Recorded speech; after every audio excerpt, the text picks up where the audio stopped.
So, future YouTube viewers, let's start off with our political quadrants. Let's start with my favorite one. We'll talk about the left. I am a some sort of libertarian socialist. According to this, let's see, I follow all, yeah, pretty much somewhere on the line here: libertarian socialism, libertarian communism. Uh, so the left, as I said in my previous segment, is more about egalitarianism. It's more about creating a more equal society so that, uh, sure, I have a Discord. There's a link in the down below the video there on Twitch. Uh, Join my Discord if you want to come in and have a chat.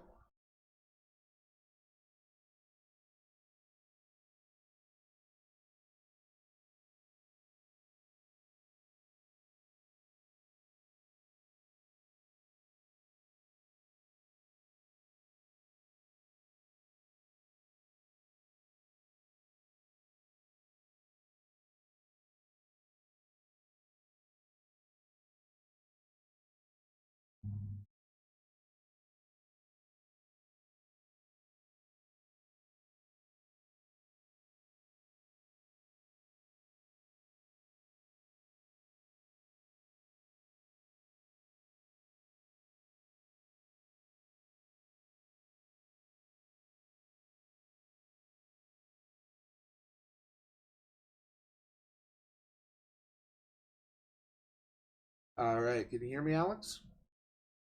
Oh, I can hear you. Can you hear me? Yep, you sound good. All right. Um, well, how do we start off?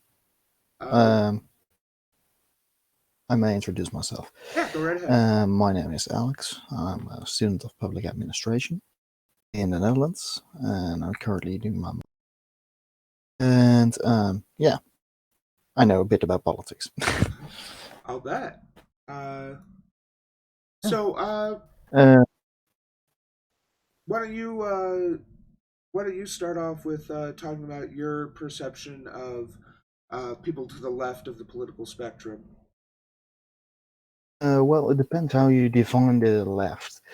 First of all, the American spectrum, the Anglo-Saxon spectrum, is more spectrum about really state capitalism and then again communism on one side, and mostly well, religion based or non-religious based. And in Europe we have a very different spectrum. It's more uh, it's more based on personal freedoms in except of religious based, and then again still capitalist based. Right. So Yeah. that Even in so those the are the two. social democracies of Denmark and where you are, it's still very capitalist based. So um, Yeah, that yeah, that is an interesting way of looking at it. Bringing the religious aspect into it. Um, Mostly, in my experience in America, uh, religion tends to stay on the right half of the political spectrum. As you move further left, you get towards people who either uh, are okay with religion but don't want it to influence public policy, or are directly opposed to religion um, in all aspects. So uh, I know America has a large issue with religious people trying to uh, force their uh, views through public policy, which we've seen through the various abortion bills and things like that. yeah. Then again, is that more a morally good thing to do?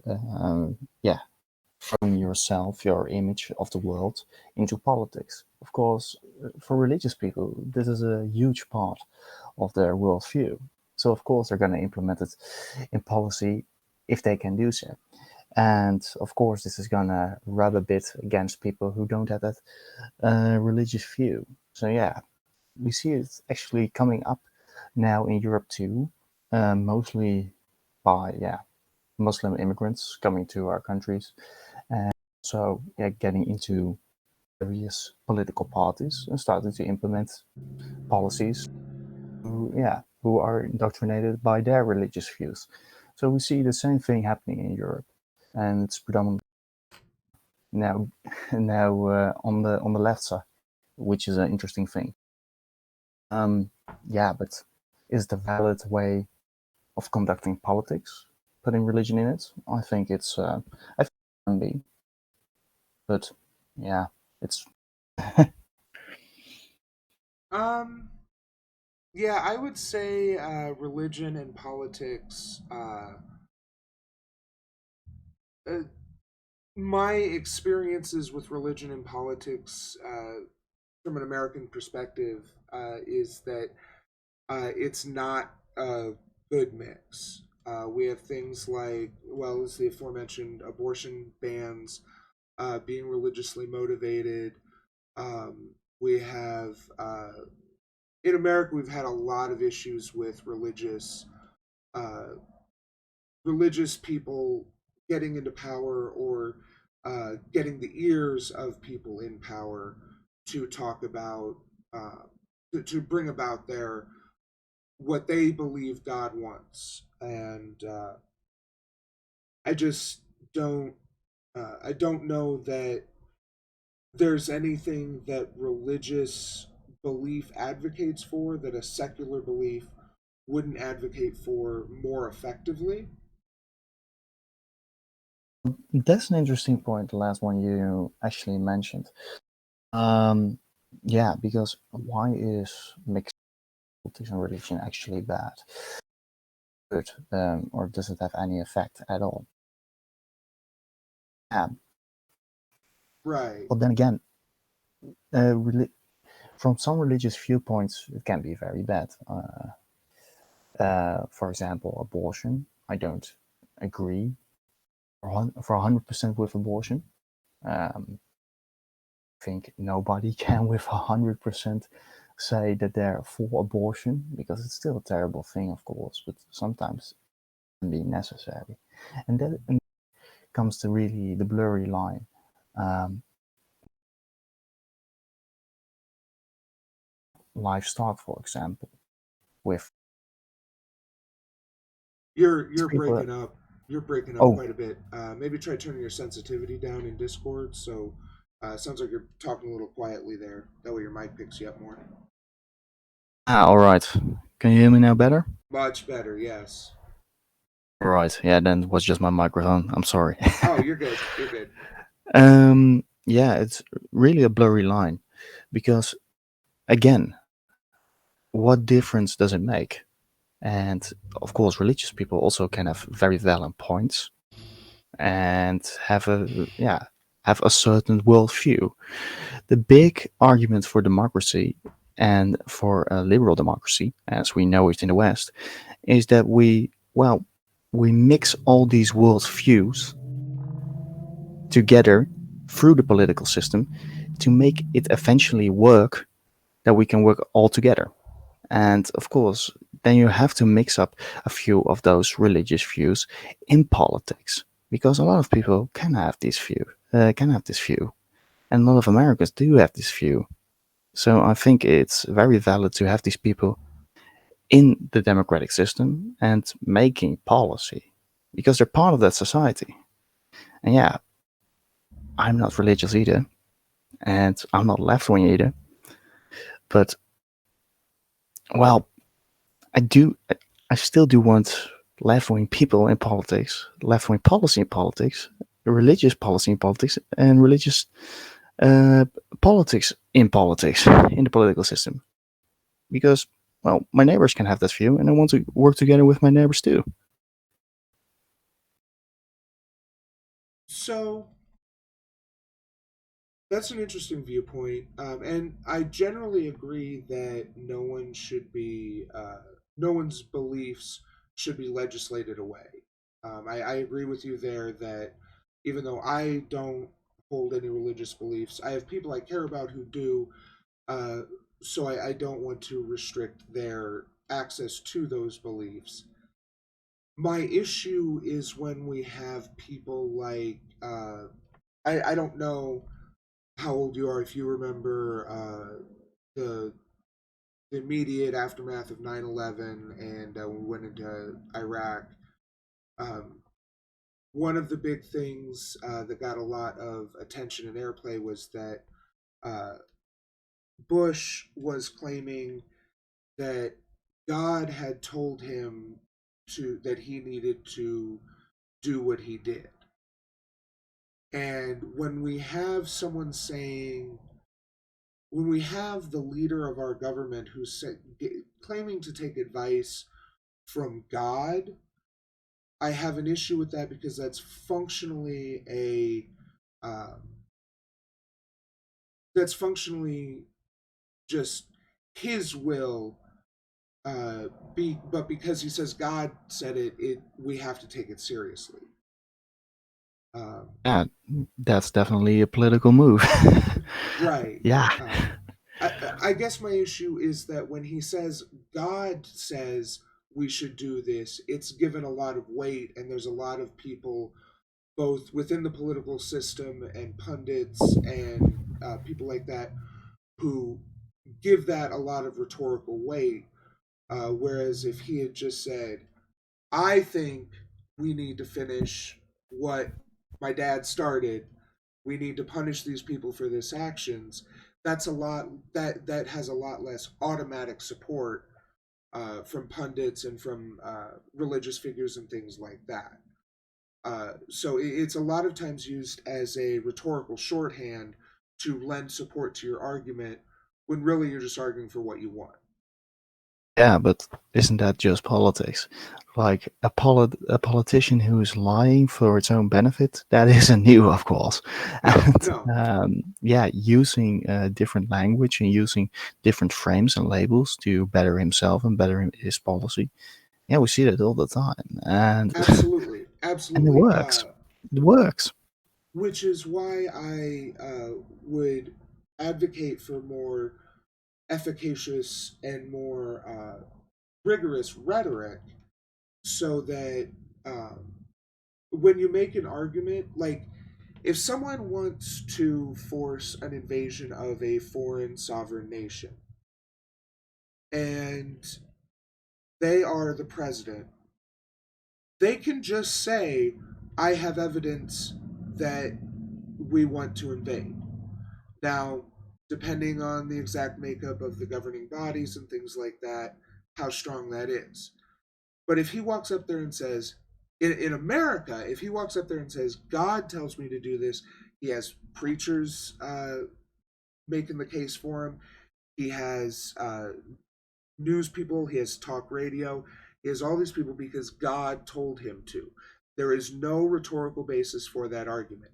If instead he stood up and said, I have evidence and present the evidence that this person is doing crimes, doing war crimes. This nation is involved. Which remember, well, I don't know if you do, but that was the backup justification was that there was evidence for war crimes in Iraq, gassing, weapons of mass destruction, things like that. Um, so the religious argument was essentially used to backfill the weapons of mass destruction argument. If our government and society was set up so that religious arguments didn't have the same rhetorical weight, then he would have had to actually come up with a stronger argument. I wouldn't have been able to drag us into this war on just God, Deus vult, essentially. God wills it. Yeah. Then again, still, these are just political arguments, and it's really it's really what is the aim of this argument? Is it aimed for the people? Is it aimed for the Senate? It probably had the Senate backing you up. I actually studied a lot. Well, I did. My professor did, and he told me. Right, right, He actually studied a lot about the aftermath of 9/11, and in public policy, it was a very interesting time because we saw something that was called the stream model.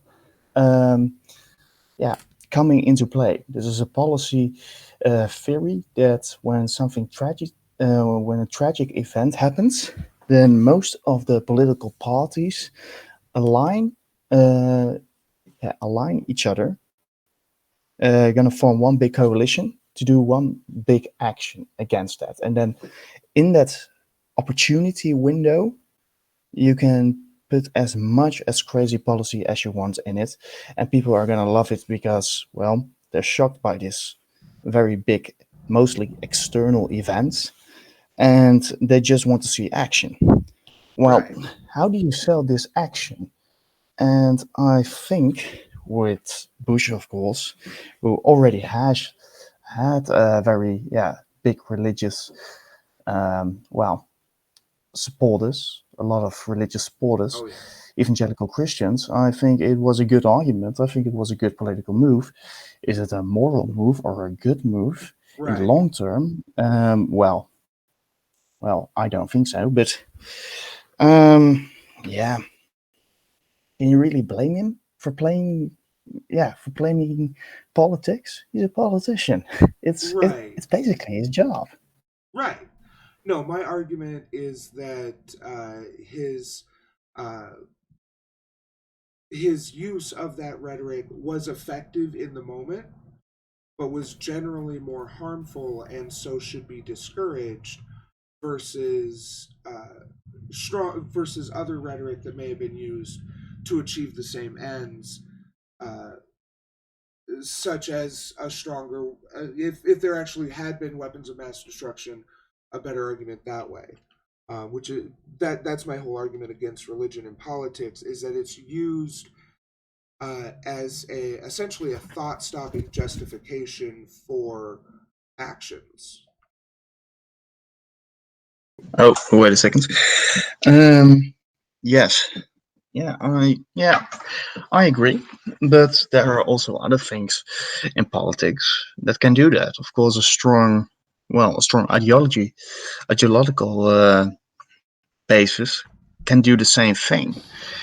If, for example, in a country everybody is against, for example, nuclear fusion and nuclear reactors, well, there are not coming nuclear reactors, and you can scream from left to right. And we're seeing this, for example, in Germany.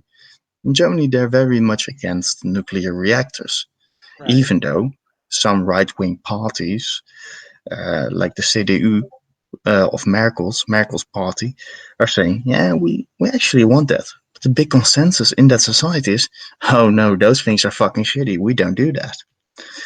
And well, then you can scream from left to right, but the really the societal opinion is that it's bad, so it's not going through. The other way around is in Sweden. Like left wing parties in Sweden, they love nuclear reactors and nuclear fusion, and Sweden has built a lot of nuclear reactors. That society thinks it's a very good thing. So you can scream all you want that nuclear fusion is bad. Well, in Sweden they're saying, well, it's the greenest option for us, so it's a good thing. Um, yeah, and religious, religion can give a strong basis in society, which people block out other more rational arguments. But if you can appeal to their religious basis, well, then you can do a good political move. Right. Yeah. Yes. I agree that, uh, as I've already said, appealing to faith it can be a strong, efficacious move.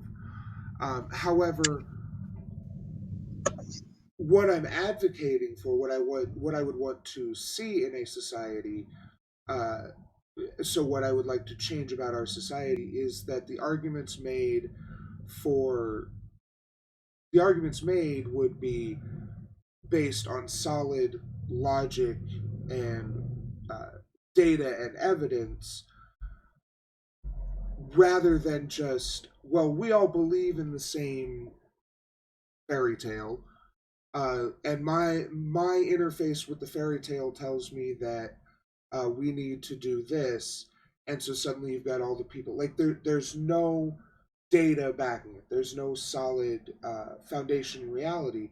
So although it may be an effective tool to convince people quickly, Yeah. it's not something that's going to last beyond your time. It's Well, well, I think you're wrong there, and I disagree fully because, as I see it, and this is my standing point, and I will clear it up later. Science can be a fairy tale, and mostly in politics, science is a fairy tale. Um, Currently, I'm working next to my study for the Dutch Employees Organization Federation, VNO-NCW.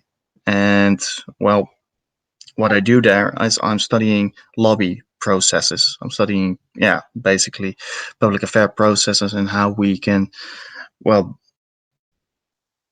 make politicians do what our organization wants. And mostly we're looking, if we hear, for example, there's going to be a scientific research about a certain thing that we want to establish, well, then we can see that as a threat, or sometimes as a possibility, sometimes a possibility to influence that research. And we actively do it. At the lobbying organization where I work for, we actively do that. And other lobbying organizations are actively doing that too. This is being done internationally. And one of our biggest clients are are companies like Shell and companies like Unilever. And if we're not going to do it as employees organization, well, they're going to just say, then we go to another organization that wants to do it for us. And so, yeah, everybody's actively trying to influence research. And we can see that back in research, in data, that sometimes data is a bit manipulated, or numbers are presented in, well, sometimes good ways for us and sometimes bad ways for us. Then other parties got us first. And yeah, is it morally a good thing? Well, yes and no. Sometimes it can be a good thing if society profits of it, and sometimes not. So I see science and data not really as a rational thing anymore, because humans have touched it, humans are making it, and because humans are making it, it can be rational. Everybody can be influenced, in my opinion, and we're actively doing it. right. Um, so I agree with you there that uh, science and data and information can definitely be manipulated, which is an issue uh, with using data and science as a basis for society, like I'm suggesting. However, science has its own quality control methods built in. Peer review, excuse me, repeatable experiments, things like that. These are the control factors to keep scientists honest. So, if we have data that is peer reviewed and is part of a repeatable experiment, then we can say with a reasonable degree of certainty that it is reflective of reality and use that to make our decisions. Uh, Can be. Oh yeah, no, no, no talk. well, that was uh, that was made. Peer review lets us, as best as we can, while keeping humans, until we invent the perfect black box AI that is perfectly objective and has no personal biases. Uh, Peer review and repeatable experiments is the only way we have of verifying data uh, in a way that make sure that we are getting the true reality. So if you're suggesting that because humans are involved, science can never show us reality, I gotta disagree on that. Well, first of all, I think. Oh, let me rephrase that last part a bit. It's My okay. opinion there is that it can give a few afterworlds. It doesn't give the full reality. I don't think any science can do that because the world is a too complex and nuanced place for that. But then again, I do think peer reviews can, well, get influencers and lobbyists out of uh, other researchers. I do think that. I agree on that. But then again, how long does, for example, um, policy review or an implementation research, which the government mostly uses if they want to fact check, yeah, public policy, and that's also true in the United States. How long does it take to really make that research? And mostly, it's these are case studies. Case studies are always more, well, yeah, they always can be more influenced. um, of course, because it's not hard data. Yeah, no, you have to talk with people. You have to. You can always come up with the financial numbers, but for the real implementations of public policy, you always have to talk to people. People can be manipulated. People can be influenced. So a full peer review is a very hard thing to do, except for the financial part of it, because, well, yeah, you can represent numbers in different ways and percentages in different ways, but you can't fake the numbers, of course. That's true. But then again, we see this a lot. Most of public policy is based on case studies, and case studies can be influenced a lot. And I've seen it here. Um, Currently, I'm working on a project for a high-speed train between Amsterdam and Berlin, and within that team we see organizations who try to influence our infrastructure projects, and we see how they, well, also try to a bit manipulate their yeah, the research from the German government and the Dutch government for their benefits, and we're also trying to do the same thing. But yeah, um, we see that happening, and it's happening everywhere, and it's a sad thing. But can peer reviews help? I agree on that a bit, but then again, we're talking about case studies, and case studies can always be fucked with. Right. Well, um, I I understand what you're saying that money, essentially money, lets you manipulate the data if you have enough of an interest in doing so and or enough money to do so, which is something I'm not going to try to refute. Uh, Money is what sort of makes the world go round, so to speak. So I would argue more on the advocacy end that we should change society such that money doesn't have the influence it has, which is a completely different and much more complex argument than what I was prepared to uh, discussion than what I was prepared to get into today. Um, Yeah. because we're talking about something post capitalism at that point. We're a century away from that if we're not super lucky or super unlucky. Um, but in our current system, even when it's being manipulated, I still prefer a data based approach than one which uses faith as a way of to kind of take this back, than the one that uses faith as a basis, because data, at least there is something to dig into and attempt to disprove.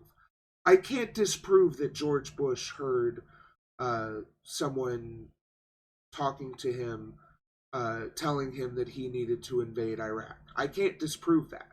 That's not disprovable. It's not falsifiable.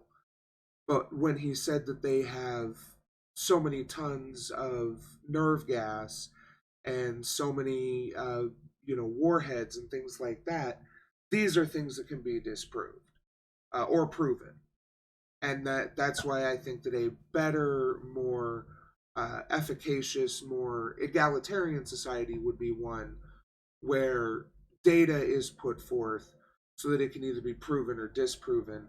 And if you use things like religion in your rhetoric, then you are essentially surrendering your right to um, then you are surrendering data and just trying to make a feelings based argument, to paraphrase the famous right refrain in America: facts don't care about feelings. Yeah. Well, I really like Ben Shapiro. I can laugh at him, I can laugh with him, and I like that. I like that about the person, first of all. And yeah, facts don't care about feelings. Sometimes they don't, but sometimes, well, we're talking about humans, and humans are still very emotional beings. We act in emotion. We act daily lives in emotion. Love, for example, is our biggest emotion, and we want to surround ourselves with loved ones. We want to surround ourselves with people we enjoy. So, yeah, we're planning our daily lives, our daily policy, if you like to call it that way, around emotions. So, yeah, of course, we're going to implement emotions in politics. And we see it a lot actually in Europe and also a lot in the United States, but in different ways. Um, for example, in the Netherlands, we have, and I think you have it too in the United States, that if you give to charities, that then you can get tax returns, or was it Yep. discount on your tax returns? Yeah, Uh, something like it that. it I'm not. I've never donated to charity enough that I've claimed it on my taxes, but I think you get some portion of like it's a tax rebate or something like that. You get some Yeah, portion of it back, or it counts against your tax. It is definitely a good thing tax wise to give to charity. It improves how much money you get back or how little money you pay out. I don't know the exact relationship, but yeah, it is a tax benefit to yeah, give. that is first of all an economics based policy. Right? That's good for society, but also an emotional based policy. Because, of course, you have a choice in which charities you donate. You, of course, have something to do with that, or you have some attachment or an emotional attachment if you give to some charity. Well, you don't give to a random charity that you don't know.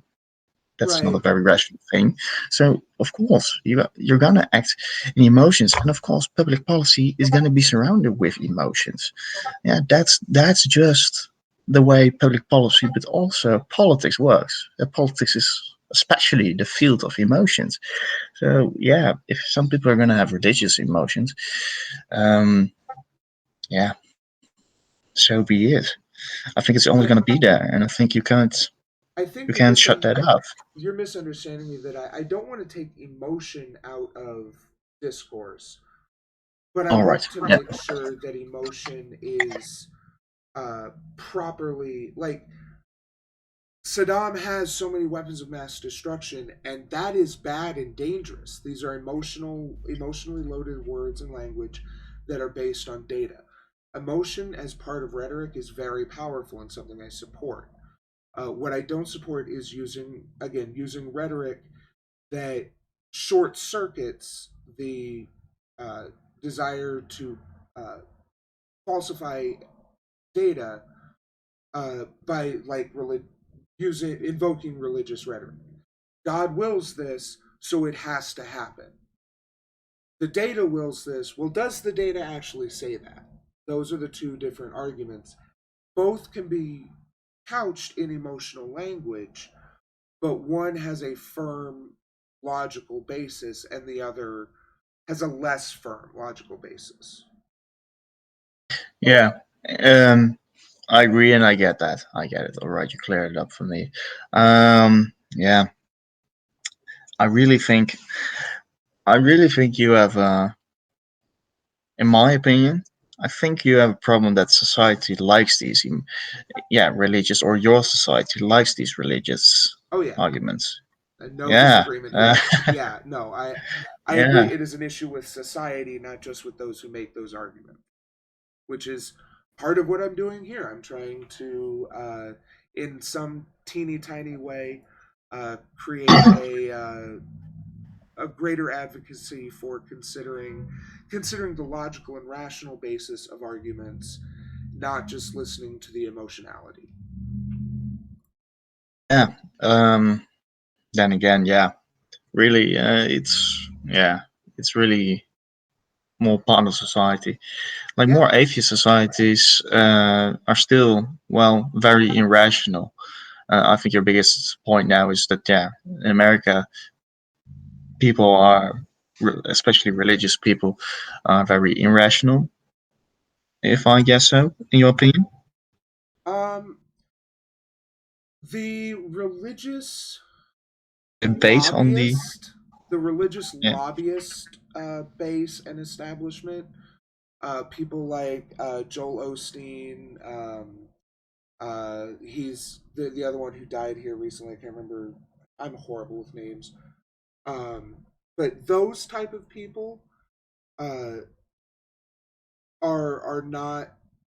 I I don't think those people are truly religious, because that's just a personal opinion. I don't really have any evidence except that um, my grandfather was a minister his entire life, and he hated people like them, and he was very much in the I I am.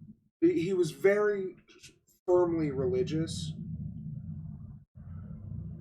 and he exuded that into every facet of his life, but not in a way that like discounted reality. If that makes sense, I don't think I explained that as well as I wanted to, no but problem, no problem. um,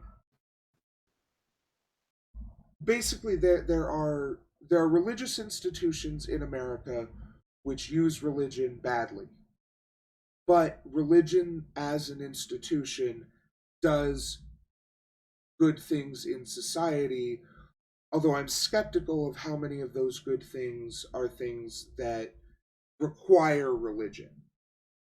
Like, as an example, charity often in America comes from churches and things like that. And I don't see any reason why they have to come from churches when we have uh, either social security benefits, government benefits, or secular charities and organizations that deal with similar issues. So it's pretty much just that on a policy level, I don't think religion does any good, but it can do harm. So that's why I argue against it. Yeah, yeah. I yeah, I can see that in the United States. You're a bit more in the United States. Of course, yeah. The United States is Right. more religious.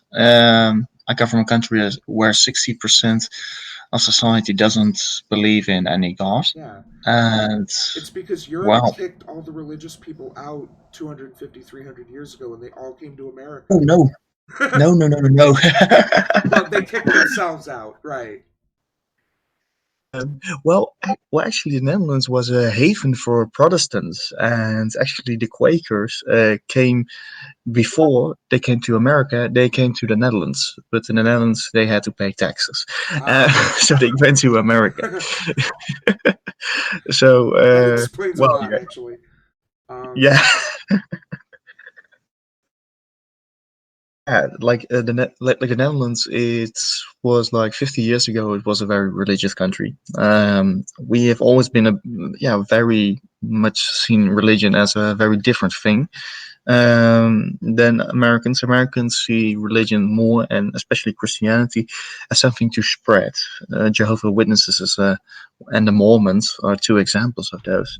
And in the Netherlands, we see religion more as a private thing. We see it as a personal freedom that you keep to yourself. Right. And yeah, it's actually it's seen as a sin if you walk on the street and you're gonna promote your religion. People in the Netherlands are gonna be like, why the fuck do you want to push your beliefs on me? That's why. Yeah. I don't know you. Yeah, like the Netherlands, Yeah. it's looked down upon. And So in it's contrast, in America, there are small towns where there are two churches, and if you see someone from the other church, you don't acknowledge them. Like, there are places in America where this is the case, where you've got like the Protestant and the Catholic Church, some flavor of Protestant, Baptist or whatever, Lutheran, and like the Catholic Church, and these two groups never interact, and so there's no mixing of religions, but they still wear their religions essentially in public and are constantly proselytizing. yeah, it's well, I can see a very big correlation with what we've seen in Europe. Europe, we had that too. In the Netherlands, we called that a system of verzuiling, which is a zuil. There were like four big zuils in Dutch society. You had the liberal one, the socialist one, the Catholic one, and the Protestant one. And everybody stayed within their own zuil. So they had their own hospitals, they had their own political parties, they had their own villages, and nobody crisscrossed around each other. And it Okay. was for a very long time. Um, yeah, this was for a very long time. So, but then World War II came in, and well, an external threat brought everybody together. Of course, Nazi Germany was at the doorstep.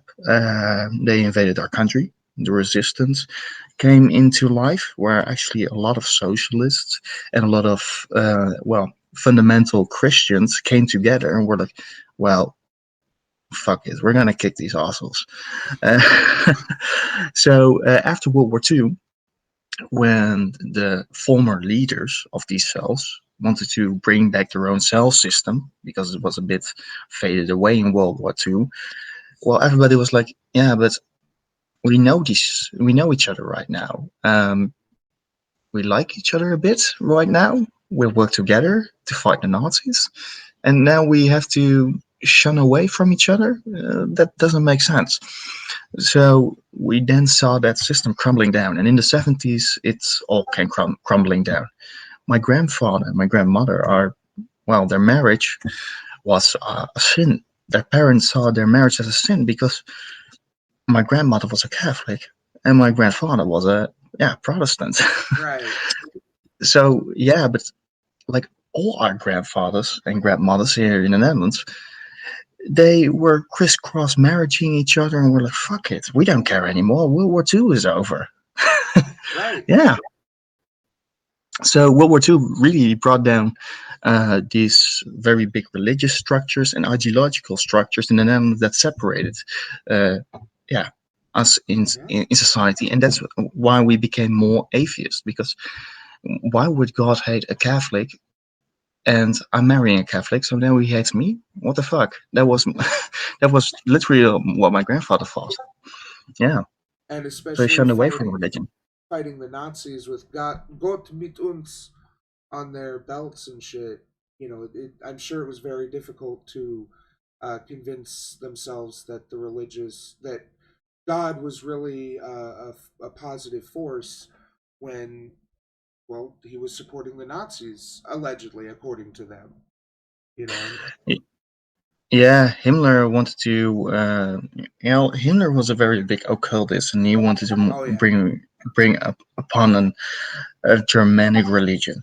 Um, well, these older Germanic religions, and well, of course, he fucked up with that. But the Germans and the Nazis were not that. religious at all. They actually hated a lot of religion, because religion was turning away, was saying, of course, that there's nothing above the state except God. And the Right. Nazi didn't like that. The state and the Aryan race is always above, not religion. So Right. they had a very big, they didn't like each other. Right. Yeah, I know that the Nazis were mostly secular, but they put on that veneer of religiosity to get the common folk to accept them. And I'm sure some of it was genuine. But, excuse me, this has been a very enjoyable conversation. Yeah. Unfortunately, I have to go now, and it seems like my stream is not staying up properly anyway. So maybe we can talk again sometime. You're welcome to stay in the Discord. It's just you and me in here, but hopefully we'll get some more people in.